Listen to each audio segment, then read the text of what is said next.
Hello and welcome back to Let's Talk Song. I know I haven't had an episode in a while, but there's lots of stuff going on and Gear Street going on, and, I had to make money because this doesn't make me any, so, I had to do the gear stuff. But we need to know why to even use the gear, which is why we talk about songs and songwriting. Also, roughly at the end of April, the songwriting course that Rafael Kahn and I have been working on is coming out. It is done. It is ready to go. But I need to get affiliate channels to spread the word. I need to get graphics happening. I need to know where it's hosted and all this stuff. And that takes time. And also in February, something about an island. Can't talk about it yet. And then a little bit of vacation. So end of April, you'll be ready to get it. It'll be $2.99, I think, for the whole course, which is, are you sitting down? Over 50 hours of songwriting instruction. Harmony, lyrics, writing melodies, melodies to chords, chords to melodies, riffs to chords, chords to riffs, writing to drums. What if you have lyrics that are set in stone? What if you're working with a client, talking to the client? A jingle writing, classic rock writing, metal writing, how to do layouts for demos. Interviews with songwriters. It is a massive freaking course. $2.99 is a joke. Now, I urge you to buy this, obviously. But I just had to buy a fucking house next door. My neighbor died.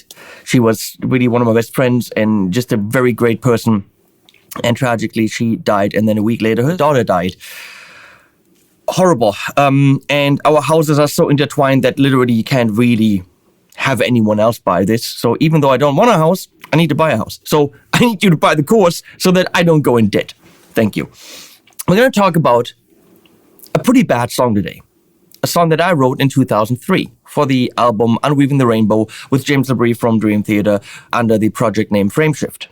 Everything was based on chapters from Richard Dawkins' books about evolution and Darwinism. So that's tough to write for.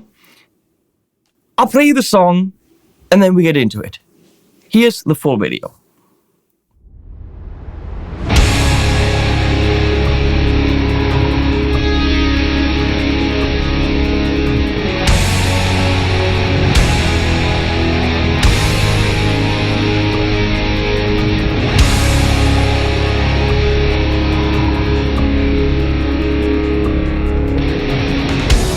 In the dark of night, a shadow flying far above our reach, can't hear them crying.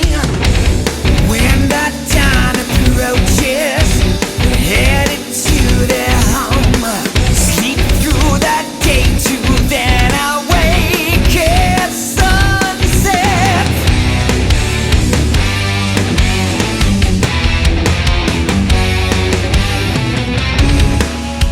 They may not see, but they can hear in color.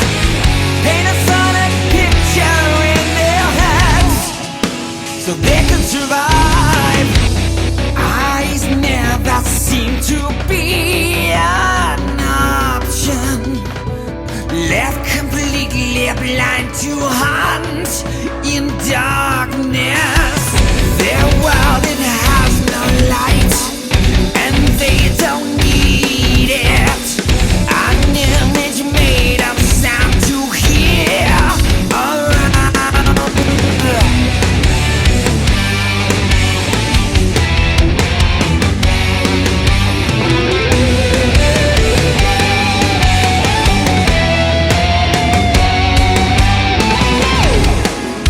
They may not see, but they can hear in color. Paint a sonic picture in their heads so they can survive. Expect with hearing noise, that is not the only way to see.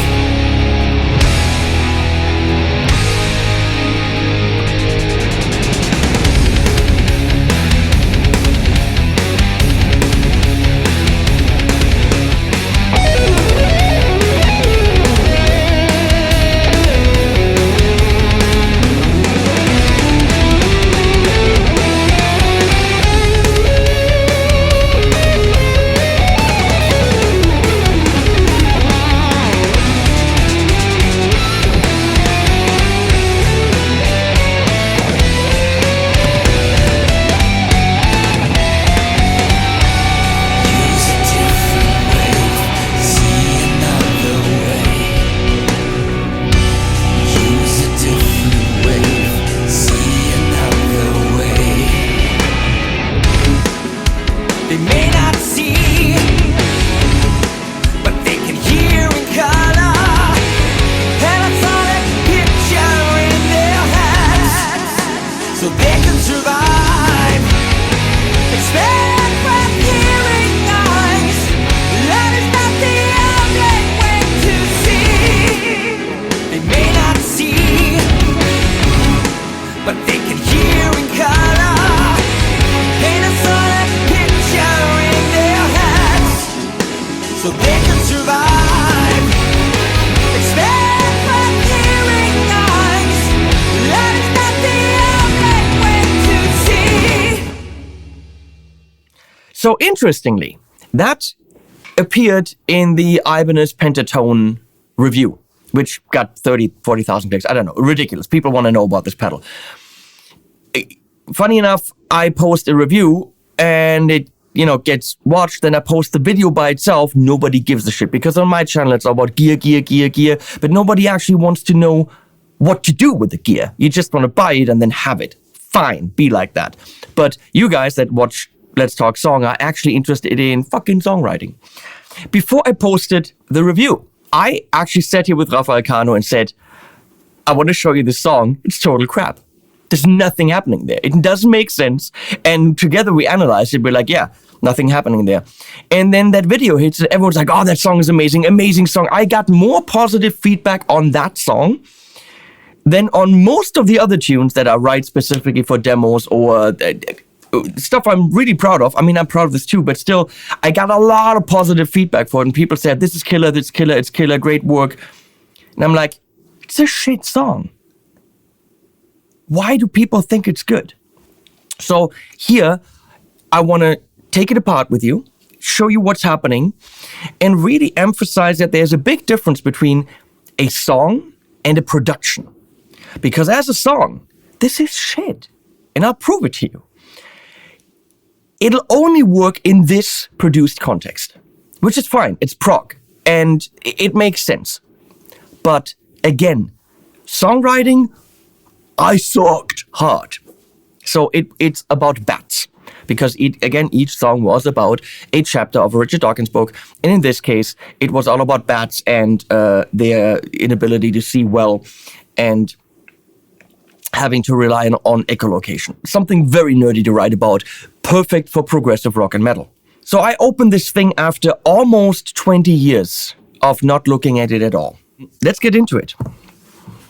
So I had to completely redo the drums, which I made quite a bit simpler, which made sense. I had to figure out the chords, all this stuff. And I added a little bit more harmony than there actually was in the beginning.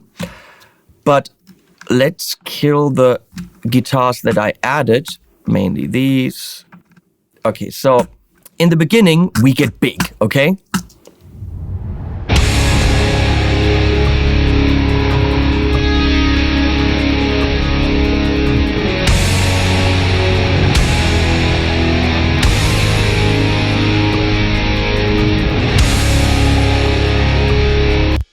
So what I did here, in the original, I think it was all just power chords. So these were all, C sharp 5, blah, blah, blah. So what key are we in? Well, we're starting with a C sharp minor. There's a C sharp minor. So realistically, then I assumed because C sharp minor, we'd be in E major. E major would be the 1. F sharp major would be the 2. F sharp minor would be the 2. G sharp minor would be the 3. Then we would have an A and a B major and a C sharp minor. So F sharp minor makes sense. E major makes sense. That's the 1. And if you don't know what I'm talking about diatonic chords. Major, minor, minor, major, major, minor, diminished. It's all in the course. So why do we have a G sharp major here? Well, I added that in this version. It was all power chords. But it makes sense to have a G sharp major because that will be the secondary dominant, a dominant leading back to C sharp minor, which I actually outlined in these chords here.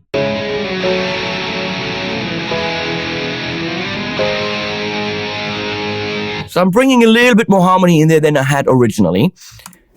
So I'm very clearly establishing what? C sharp minor. Then someone explained to me why me, the full-on idiot, goes to B minor in the verse. Does anyone have an idea why I would have gone to B minor in the verse?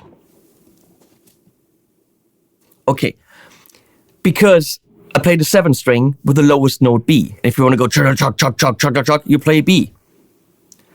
It's a modulation, a half step down, that really doesn't make an awful lot of sense. But that's what I did. So originally what was there, let's see if we can actually call that up. So we muted these. In the dark of night, a shadow flies. Let's mute the chords. Because it really was just that B. In the dark of night, a shadow flying. No bass. And I have this organ here that's chopped up.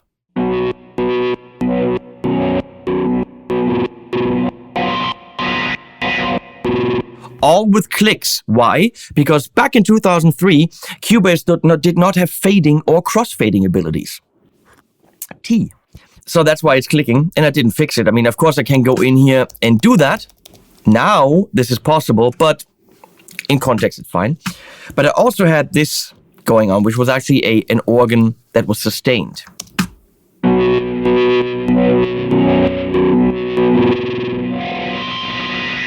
With that, probably maybe major 7. I don't know what it is. It's just a weird chord. It creates atmosphere. It creates menacing something, and it's an organ through distortion played with a wah. Cool. I mean, it's cool. And then in the second half, it just continues.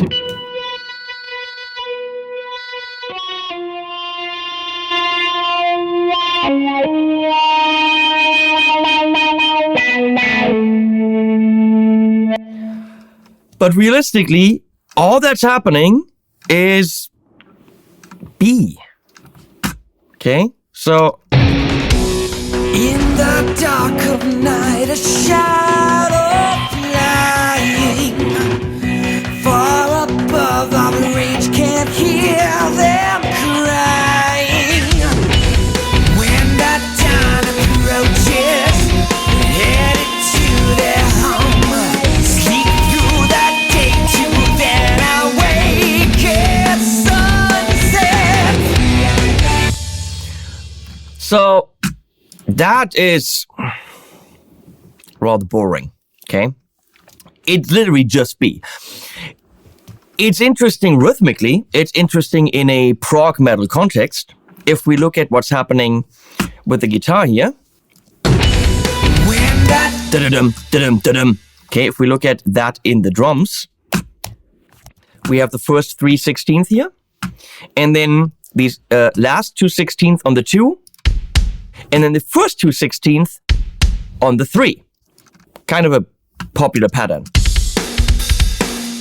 But then in the second measure, the second group of 16th on the kick drum, right here, it moves 1/16, which is a bitch because it sounds very similar, but it's not.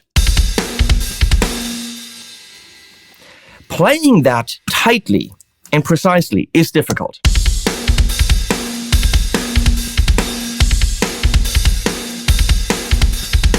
And someone commented under the video and complimented me on my picking technique, which is really the only thing that makes me able to play this. B. So I'm actually really doing continuous 16th. So. And that's how I know where they are.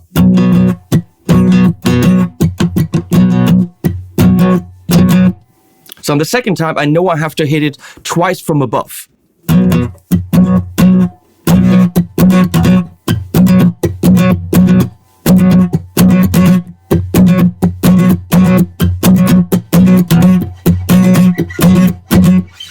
That's a brainy prog rock bullshit thing. It's fun. It's not songwriting. It is almost completely irrelevant for what's happening there song-wise, because song-wise, that's what's happening. Actually, just the B. But, you know, it's prog, so you want it complex and you want something challenging there. Everything's in 4/4 still. But again, other than that organ, nothing really is adding any kind of chordal interest. Let's look at what James is doing.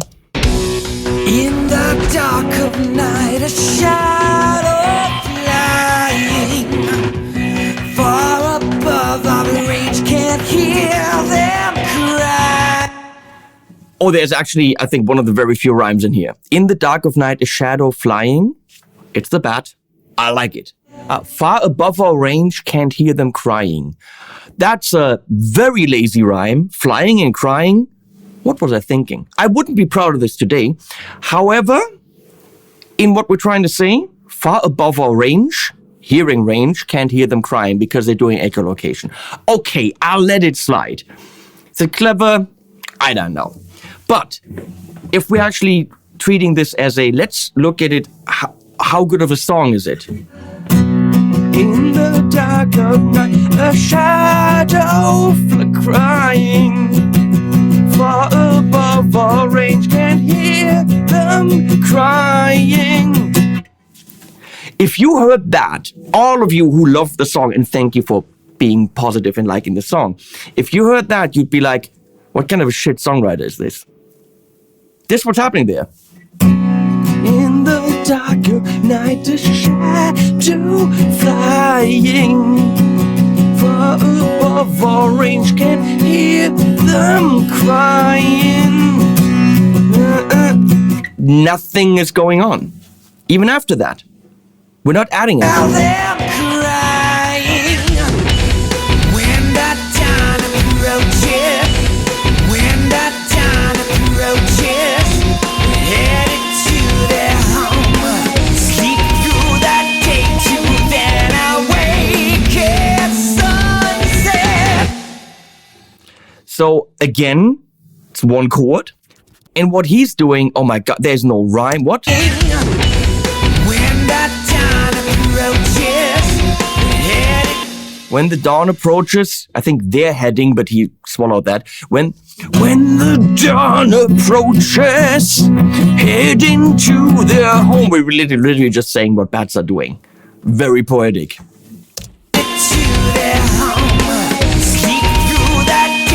Sleep through the day to then awake at sunset.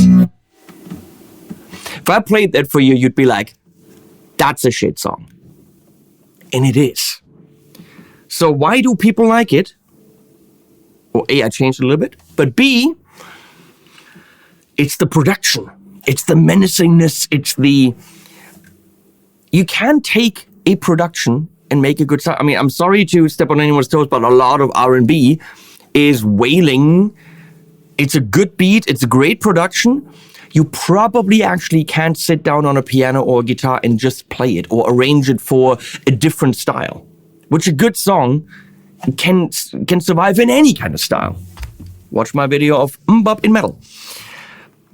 So because I added some chordal stuff, I had to get rid of the organ, which was one of the big things in there. But if we now look at it,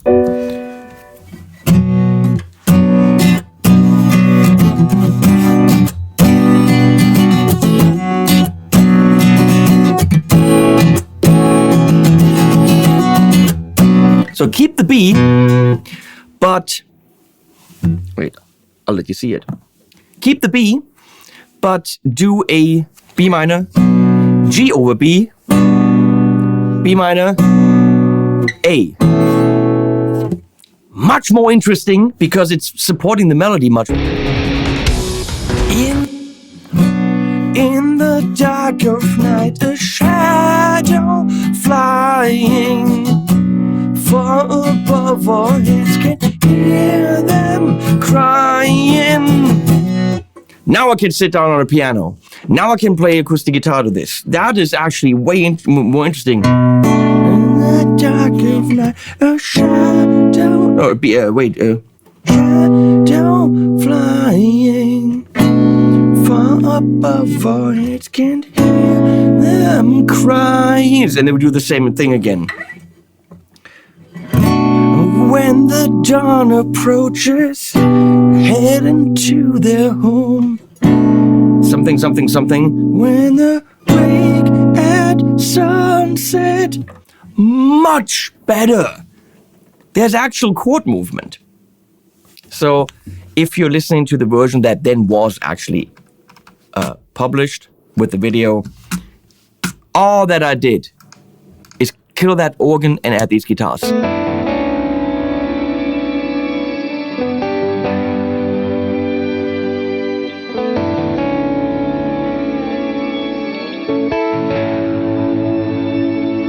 Slightly overdriven because it had to be done with that pentatone pedal, so I didn't have clean sounds. It's all for a guitar demo, for a pedal demo. And then I used the Eventide H90 for some, what's that stuff called? Shimmer reverb to get those tones out higher.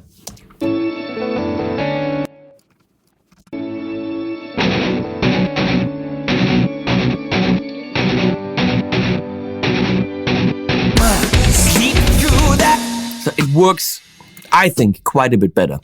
With the full production, it still works just with a B. But you take it to the elemental, what is the song? It doesn't. You saw it. In the dark of night, a shadow flying far above our range, can't hear them crying. When the dawn approaches, headed to their home, sleep through the day to then awake at sunset. So, is it now a good song? I don't know. Well, the second part, really, there is no to wake, then awake at sunset. I mean, there's no rhyme. It's just really stating what bats do. Good song? Don't know. Something I wrote at the time? Yes. And now we have...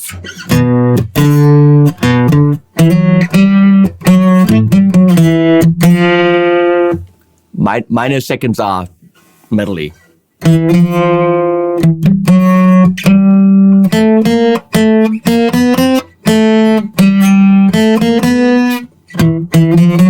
Or something like that.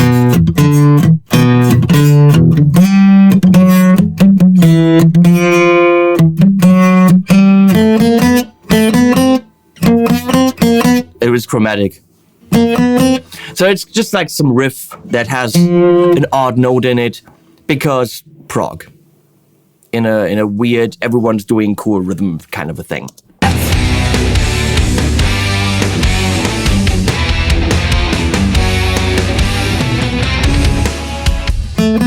That's what it is.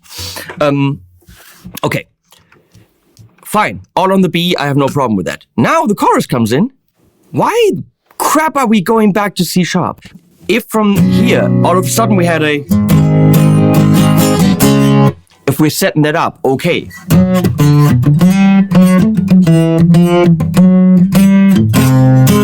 Maybe that.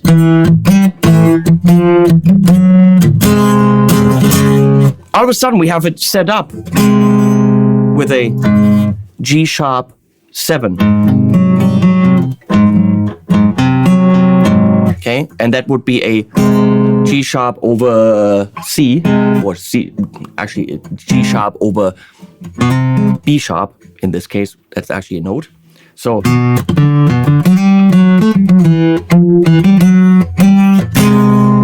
and then, no, I'm not setting that up. I'm not preparing it. I'm literally just going to C sharp as if it's supposed to be there.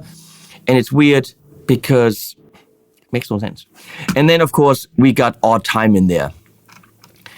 Let's look at the chorus. Remember that the verse was really just B, B, B, B, B. The freaking chorus is just C sharp, C sharp, C sharp, C sharp, C sharp, C sharp by the seashells. They may not see, but they can hear in color. They may not see, but but they can hear in color. I mean, that's kind of nice as a line. They may not see, but they can hear in color. I like it. That's poetic. Then I'm losing it. They may not see.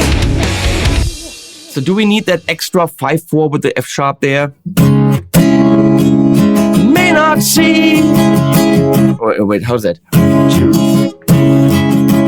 May not see.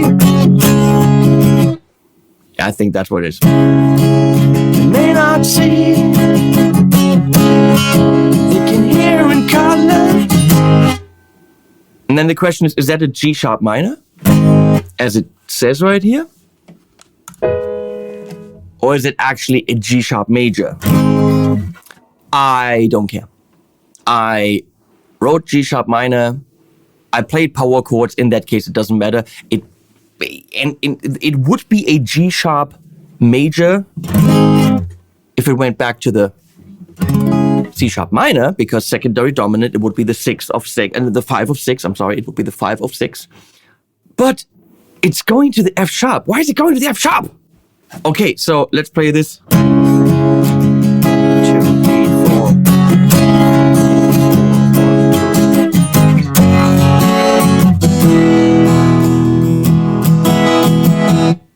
How is that a chorus?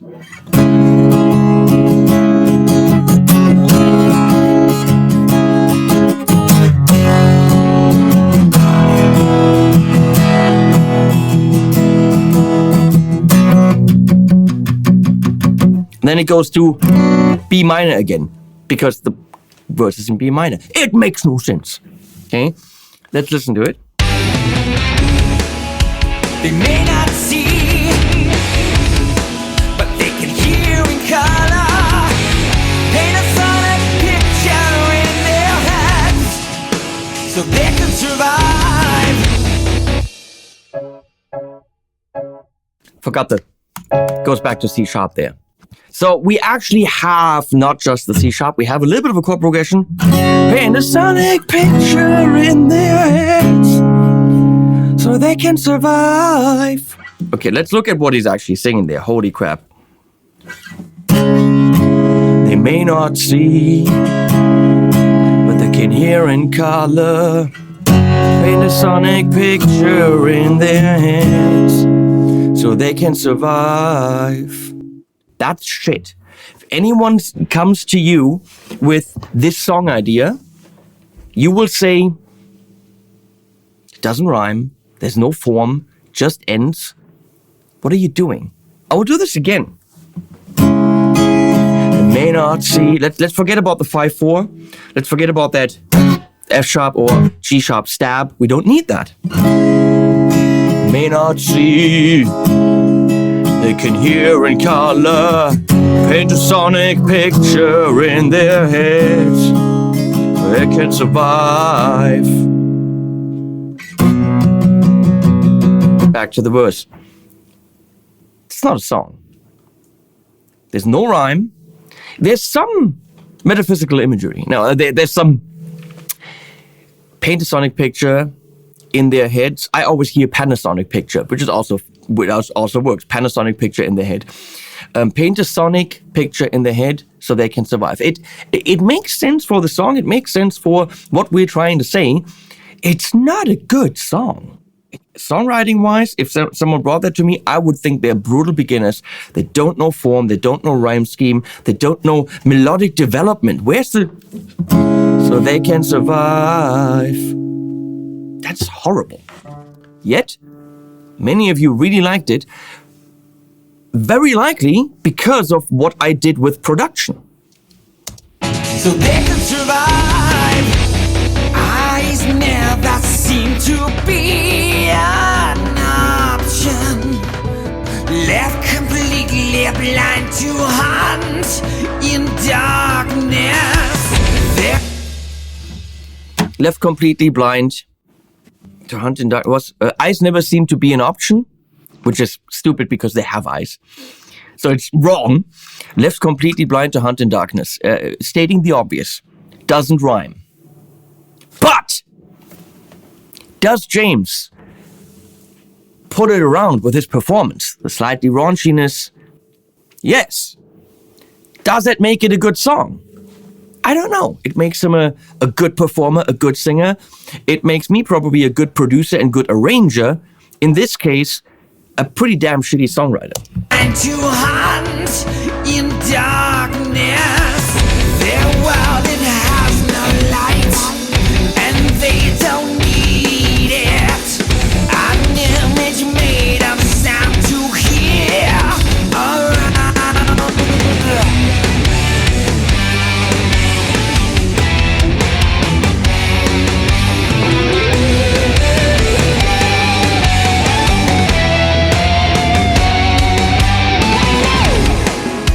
They may not see, but they can hear in color. Paint a solid picture in their heads, so they can survive. Expect. So we're adding the bridge twice. Again, lyrically horrible. We're adding an element of tappy touch guitar. So that was a war guitar. And remember my video that I did with Stefan Huth from Touch Guitars? He's working on maybe making these more affordable. And that's what I played back then. And this is all 12-string war guitar.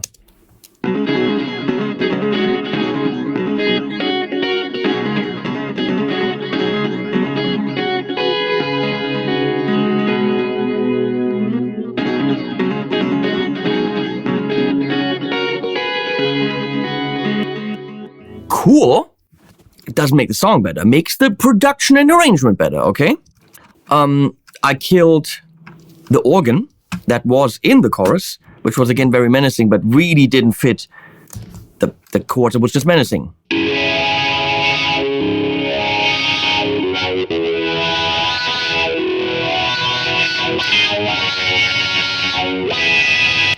You know, screaming. That was one of the things, and you can see in most parts of the song, it's actually gone. So, They may not see. and here the chorus is extended. They may not see, they can hear in color, paint a sonic picture in their heads, so they can survive. So we're adding a 2/4 measure there. I'm sorry, you can't even see that. Sorry, I didn't switch to the thing. I don't have Leslie here. Sorry. So we're adding a 2/4 measure here.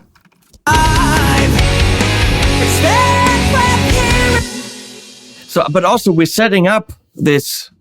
Wait, you can't see it. Yeah, that F sharp. That would usually go.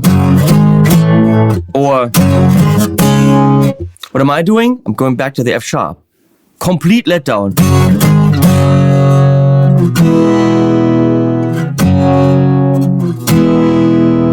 This song has 1, 2, 3, 4. Got five chords. 1, 2, 3, 4. The C sharp, the G sharp, the F sharp, the E, and then B in the verse.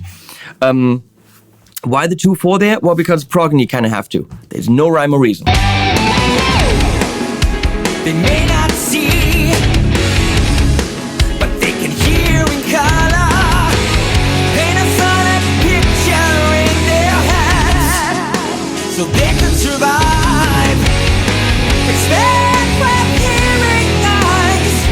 That is not the only way to see. In the original version, this E wasn't even an E. I think it stayed on the C sharp. It was pretty it was really boring.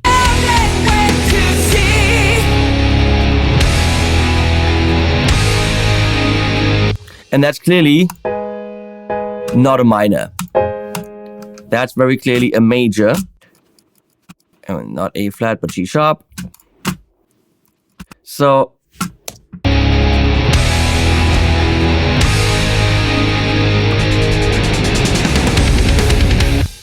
and then we got a riff, which is fine.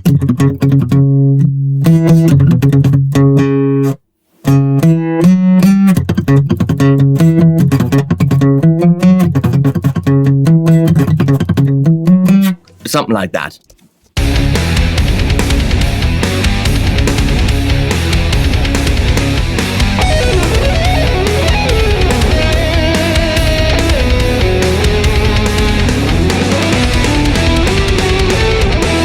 What was it again? I forgot. I recorded last week.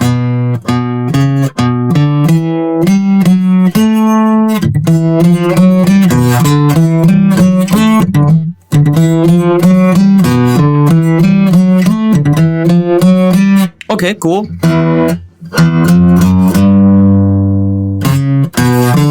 But that's in B again. I'm switching back between the C sharp and the B. B minor.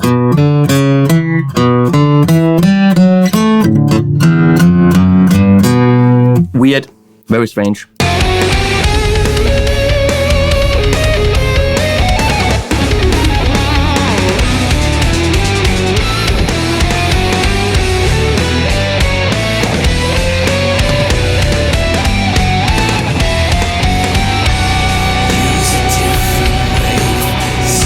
Back to B, B, B, B, B. It's all B here. B minor, because we've established that.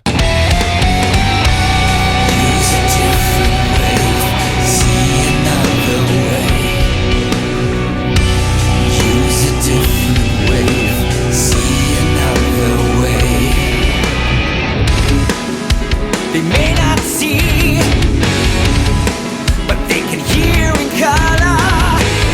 And I thought it. Okay, full last chorus is just a double chorus. Nothing changes. What's my point? My point is write shitty songs and buff them up and make them better with production? No. If you write a good song, you don't have to do anything. If you write a good song, it kind of arranges itself. I could do so much more with this. I could do a piano version. I could do an acoustic guitar version. You could perform it unplugged. You could, I could pull the heaviness back. I could add more heaviness. I could do a lot. I was very focused because as an arranger, this is fun. As an arranger, this is what I did. I arranged almost nothing. I mean, I arranged a B minor, okay?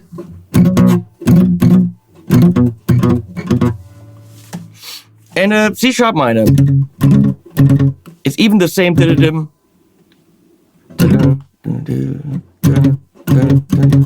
I don't even know. It's all rhythm, it's all power, it's all metal, which is fine. But a little bit more finesse would have been cool. Lyrically, where are the rhymes? It's lazy writing, I'm telling myself. Can you save it? With a kick-ass big-name vocalist, yes. And if you know how to produce things and make them sonically interesting, yes. But a song can get... I think I should have done better. So the interesting thing is, I was sitting here with Rafa and we were making fun of my writing back 20 years ago. And then it hits the internet and everyone commented on how much they like the song. But did they like the song or did they like the production? Did they like the performance? Did they like the solo, James Labrie, all that? Comment why you, if you liked it, thought it was a good song.